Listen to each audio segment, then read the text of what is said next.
Hi everybody, my name is Bree Isaacson and I am the club director here at Club One. And my name's Bridget Hack and I'm the business manager. And so if you're watching this video, your daughter has gone through our tryout. And what Bridget and I like to do, and we've done this in normal years too, but it's even more fitting in the year of COVID, is that we like to put together a video that people can watch kind of at their leisure to learn things about our program. Some families are coming from different clubs, so you have a general idea. Some families are playing club for the very first time.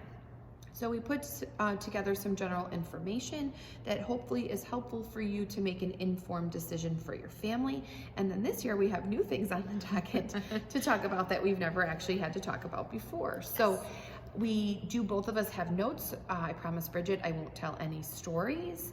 And we will just stick to the task of giving you all the information that we have. So first of all, when the IHSA moved the fall season, intern middle schools moved it as well.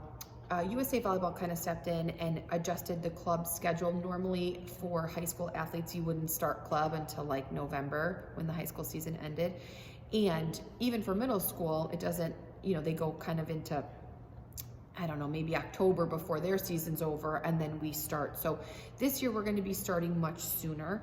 Our girls will start the week of September 7th. So that's like right around the corner, and we'll be getting out a bunch of information to families about specifics once you're registered for the program with practice schedules and things of that nature.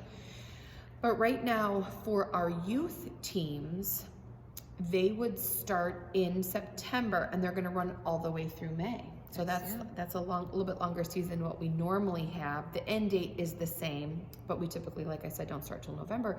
And then for our high school athletes, we would start in September as well. And then they're gonna break right around President's Day so they can go play for their high school teams. And then they would come back for the months of May and June. So that's something we've never done before because our season's always been continuous. However, we're really grateful for that because we think kids should be playing for their high school seasons. And so this allows them to do both.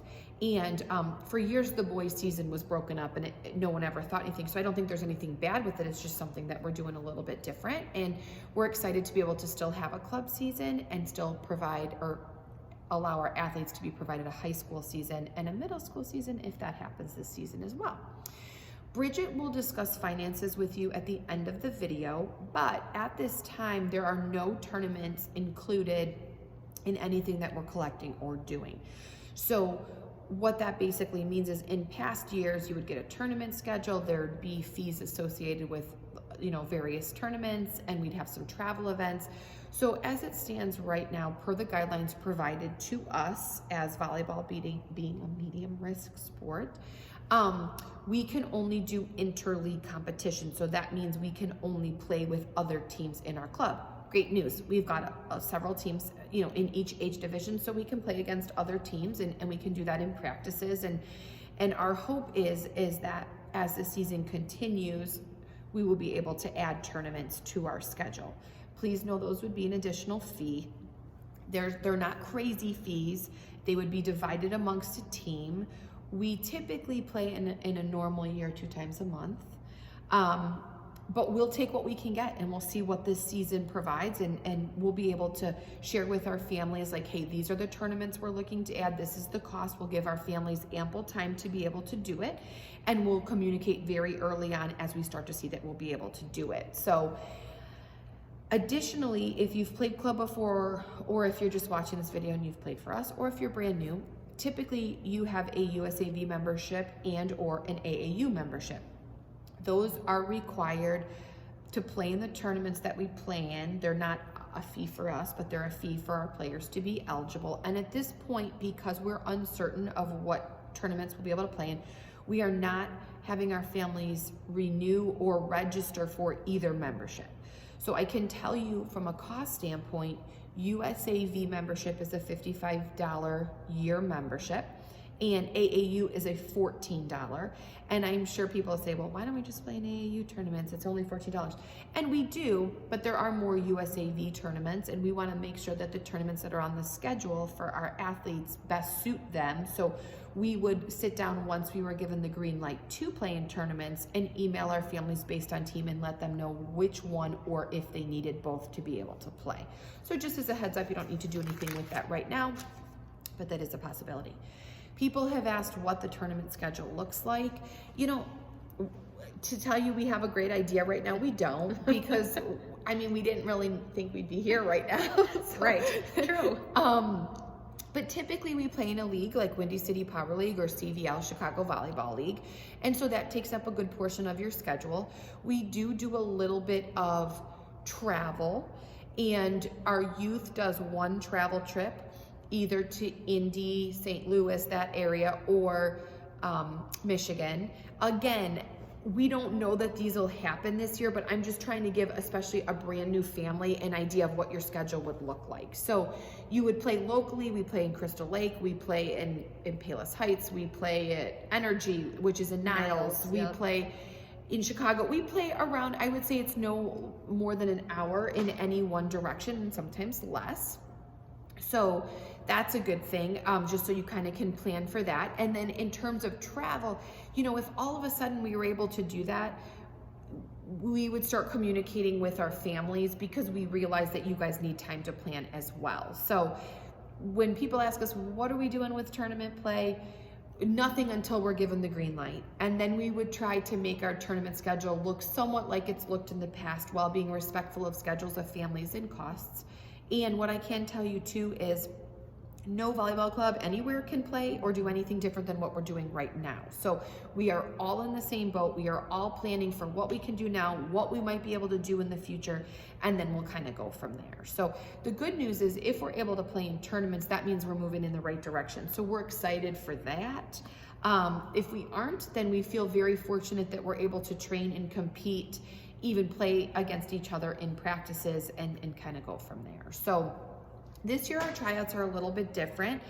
Our returning athletes do not try out this year. So they, because of numbers and because of a short season from last season, returning Club 1 members were not amongst the group that just tried out. So that's really the only thing different in terms of what you would see at our tryout, but just so people know, we kind of have those groups separated so that we can keep them smaller. In terms of team placement, we will spend the first couple of weeks doing position training in the position that your daughter has selected to play. If your daughter doesn't know what position she plays, it's no big deal. We will help them. That happens often, especially with the little itty bitties, or if they want to make a position change. So we'll spend that, because we reevaluate for team placement each year. And then once we get through that process, team selections will be made, and then you would train with your team and your coach kind of exclusively, with other teams obviously in the gym at the same time for competition purposes, but we wouldn't be able to do teams until we did position training. So, you know, once we get our commitments in and we know our exact numbers, then we will put together and finalize that schedule, and we would send that out to our families, and then we could kind of plan for there, and it would be set. You know, obviously we can't control kind of what's going on in the outside world, but in our world, it would be set unless we had to make adjustments for whatever reason. So you can count on that. In terms of a uniform, this year we will be reusing our 2020, or I guess it'd be 2019. We just missed like 6 months of our lives. Right, I mean, what year is it? Scary. We do that all the time. We're even wearing the same thing today. That wasn't planned either. It was just like this. Like, we're going to do a video. And we wore the same thing. Yeah. So for the 2019-2020 season, our families are going to be able to reuse their uniforms. So we know this is kind of a weird time. So we do have to have new families order jerseys, and because we won't be able to get them in time at a later date. So we have to operate under the assumption and hope that we will be able to play at some time. The other items that are normally required in the package, like a warm-up and a bag, we do spandex, socks, knee pads, and we do offer some of those as optional, like shoes and things like that. those are still going to be on it, but we're not going to require anybody to buy it because we don't know what this season is. And it's on it for our new family or our old families as well, because some people may need to buy some stuff also. But in terms of what's going to be required this year, the jerseys are going to be required, and then the spandex, and I think they're black. If you don't have that particular Nike spandex, then you would need to buy them. If you have them and you don't need any more, please don't feel like you have to. So once we get through this period, the registrations have come in, the deadline has passed for registrations, then you're just going to get flooded with emails from Bridget. And you're going to just read them though, because they're not all the same. People are like, I already read your email. Read the next one too. Yeah. And if I have in the caption line, please read. Or very important. It's probably because maybe I made a mistake. Maybe she made a mistake. Never. But even still, if we say please read, please read. Yes. And we try to, if there's a lot of information, we try to bullet point things, because listen, we have 8 kids between the 2 of us. Yep. We get a lot of emails too. Yep. And they all look the same. They all look the same. And my youngest, my 4th, I don't even think I've ever read an email. So I get it. Like, he's on his own. I'm like, you're 12. Aren't you an adult? He's really 15. But when he was 12, I'm like, aren't you grown yet? So we totally get it.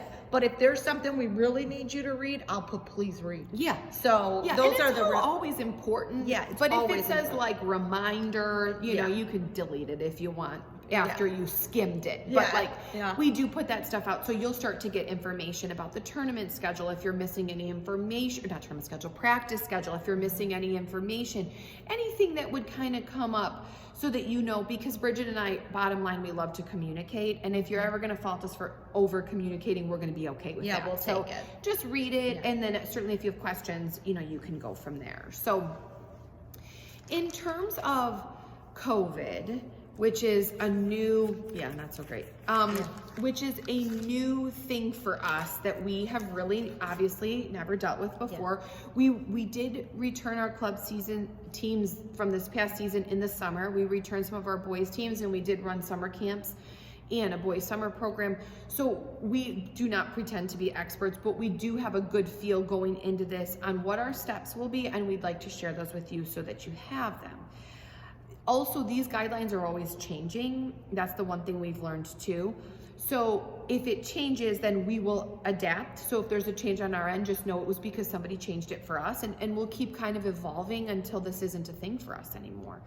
But what we will be doing is, there are a couple of things that we're going to do our best to keep our kids safe. We realize, as we have kids in athletics right now too, and they've all returned, there's a certain risk. And as moms and as club directors and as coaches, we will do our absolute best, but we're going to ask for some help from you guys as well.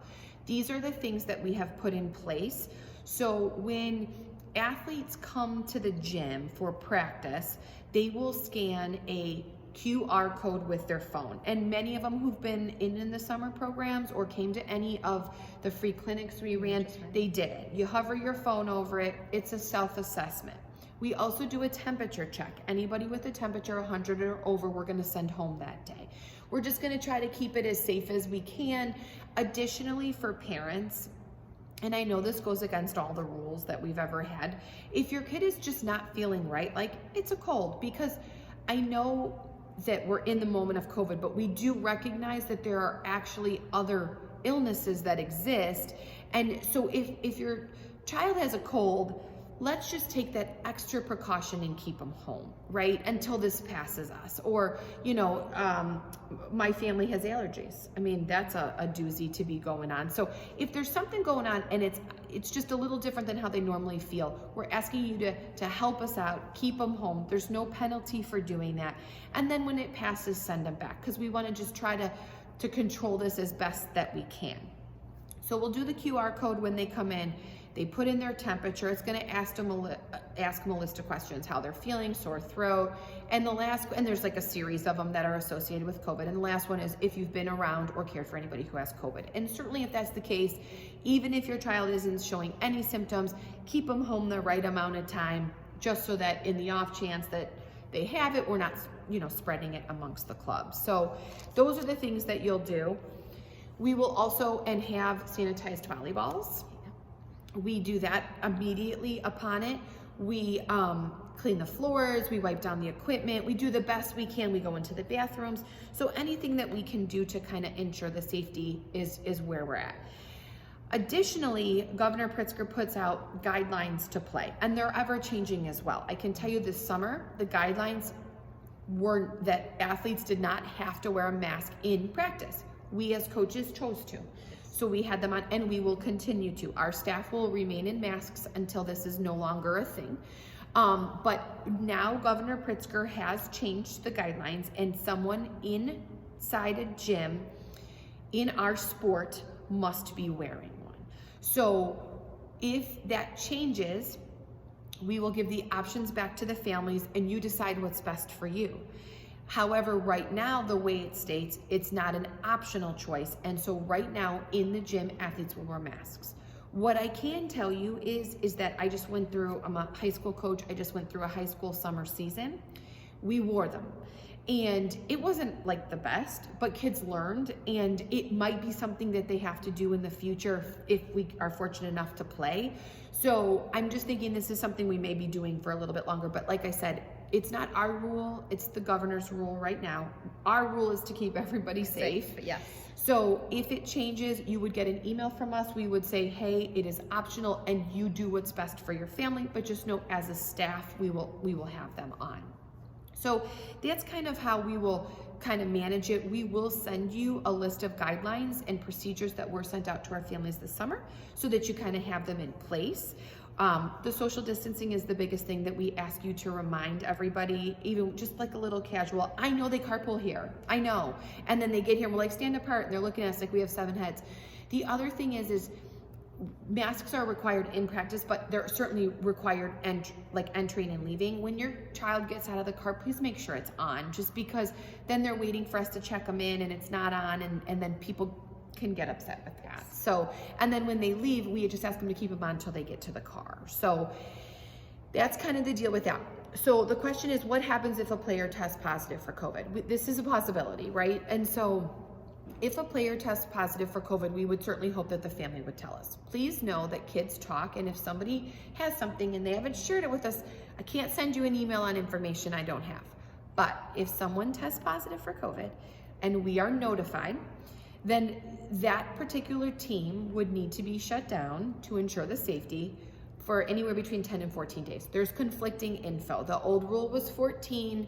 We've seen 2 pieces of info that says 10. We would make sure we know for sure, and we would follow those guidelines for the duration that is required of us.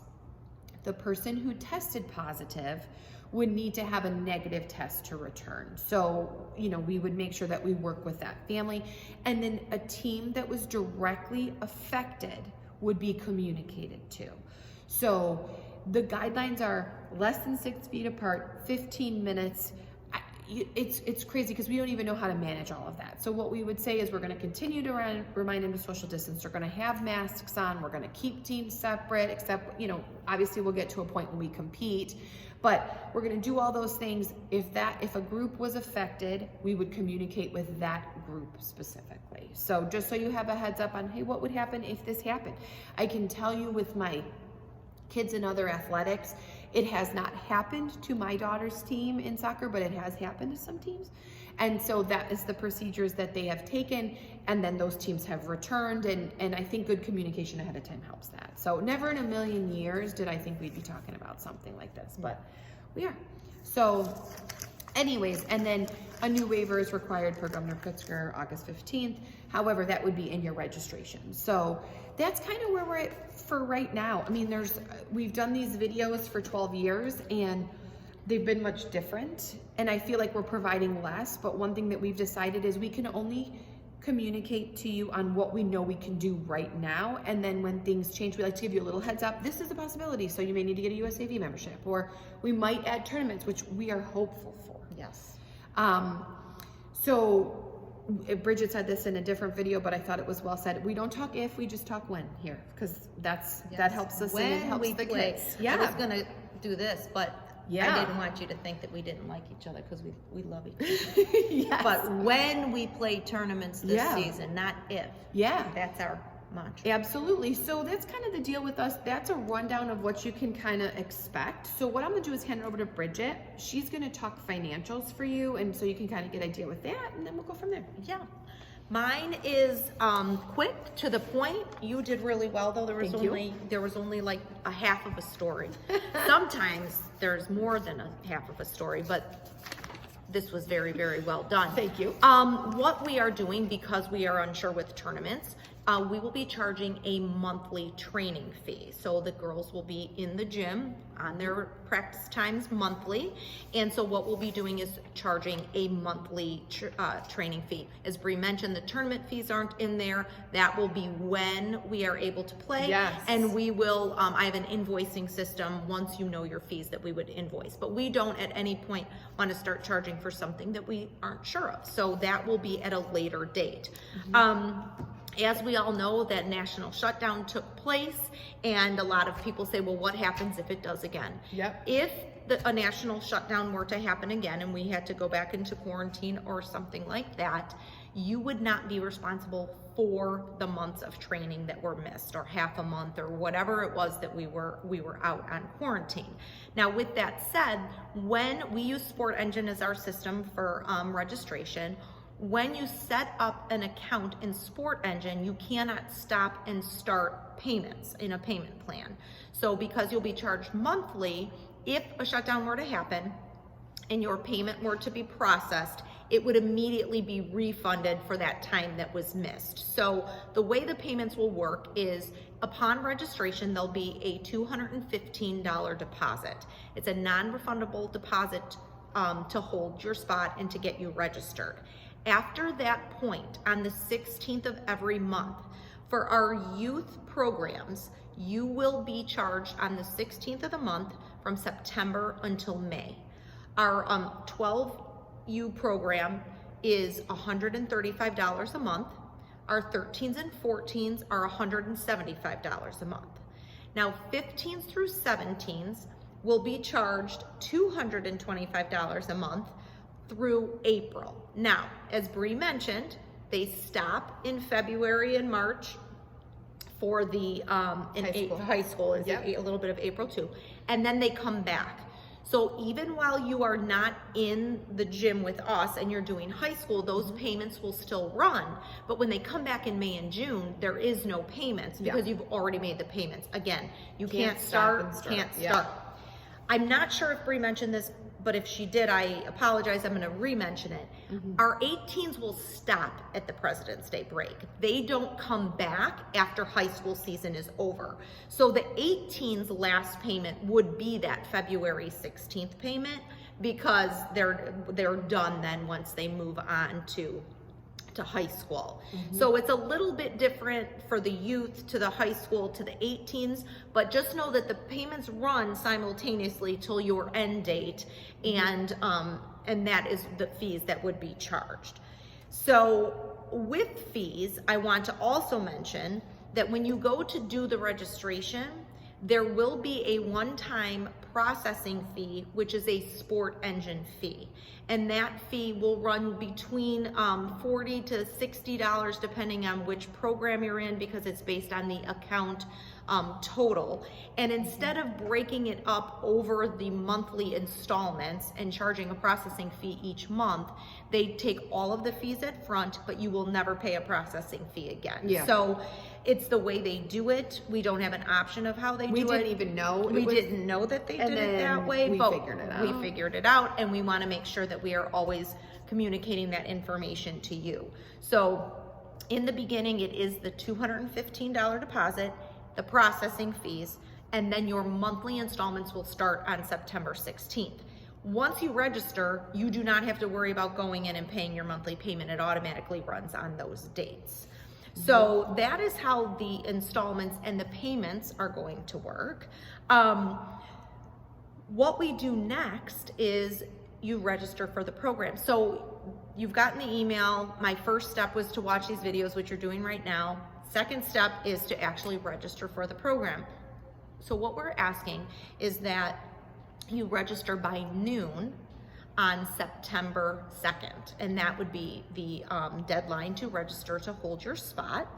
And that just kind of helps us because there's not a lot of turnaround time from the beginning till when we actually start. Normally, our tryouts are at the beginning of October, and we start in the middle of November. And we have all this time. and so now we super like have organized. 7 days, which is, we're excited. Like, I'm not even complaining. Right. But that way, But did this you way, explain what was I about the t-shirt? Well, what's the deadline for the t-shirt for them? Because it's nighttime. I won't be done till 9 at night. Yes, well, not everybody says. So if it Right. comes in before midnight, yeah. Okay, so if you register before midnight, so Because everybody's trial times are different. So Right. like, there's a group done at 5 o'clock or 6 o'clock, whatever it is for the and older then there's folks. a group that's done Yeah. around 9 o'clock. If you get your registration in, so when I wake up at 4 a.m. in the morning because I can't sleep the night gotta before work. because I know I got work to do, and I see that you had registered before midnight, you will get a free practice t-shirt. Yeah. We love giving away Yeah. items when we can, and a free practice t-shirt is what it is. And we tease about it, but what it really will help us do is get some of those numbers early first thing in the morning so we kind of can start, because we have a good idea about our practice times and plans, Yeah.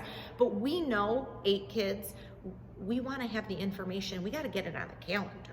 Yeah. But we can't really do that until we know and have all of our commitments in. Sure. So the deadline is noon because we want you to take the time Yeah. to make a decision for your family. But if you know and it's what you're going to do and you get that registration in through the link Yeah. and it comes in before midnight, you'll go on the list and you'll get And let me just say this too, I know it seems silly, you're like, you're giving us till noon. Girls' tryouts are usually on a weekend. yes. We've never had Yeah. a weekday, so we have to wave people in smaller groups. Our own kids aren't trying out, but we still have these numbers. We can't have everybody there at the same time. So this whole thing is unique. So we've always never, some clubs collect money on the spot for a deposit. We want to make sure you know, but hopefully you've thought about that, prior to it. But we know it's not a ton of time till the next day, but at least you have that time. And if you need it, take it. But if you know you're going to play and you can submit the registration, that just helps us be better prepared to get that out to you guys. And the thing with the registration too, when you're going through it, Bree had mentioned some of the paperwork. So any paperwork that we need right now is in that registration, liability forms, waivers, emergency medical contact, things like that. So all of this stuff is in there that you'll initial and sign. If at any point there was anything additional that we needed, we would of course send an email, Yeah. give you information on whether you would be dropping it off, emailing it to me, and all of those We would kinds just do of a things. drive by, Yeah, we could have a and you would drive chuck it out the window, we'd spray sanitizer on it and grab it. Or you can make it a paper airplane. It's like assembly line. You can make it, yeah, make it a paper airplane. Yeah. Throw You it won't through even the stop window. your car. Right. You just keep rolling and we just Safety grab. first. Yeah. Safety first. But we're excited. We're really, really excited for Yeah. the season to begin. Really grateful for the extra time that because really at the end of this, we were fully prepared to have the tryouts at the same time as normal. So Yeah. when the region came forward and said, with everything changing, we're going to allow you to do this, we were super grateful because Yeah. the kids liked being here all summer. We liked being with the kids. We know that it's important for them to be involved in stuff. And we're just really excited Yeah. to get back. So we're always available for any questions. Our email is open all the time. It's probably the quickest way to get at us because we're on it. But you could always leave us a message and we would, of course, call back. But we look forward to working with your daughters and having you a part of the Club One family. Yeah. Bye.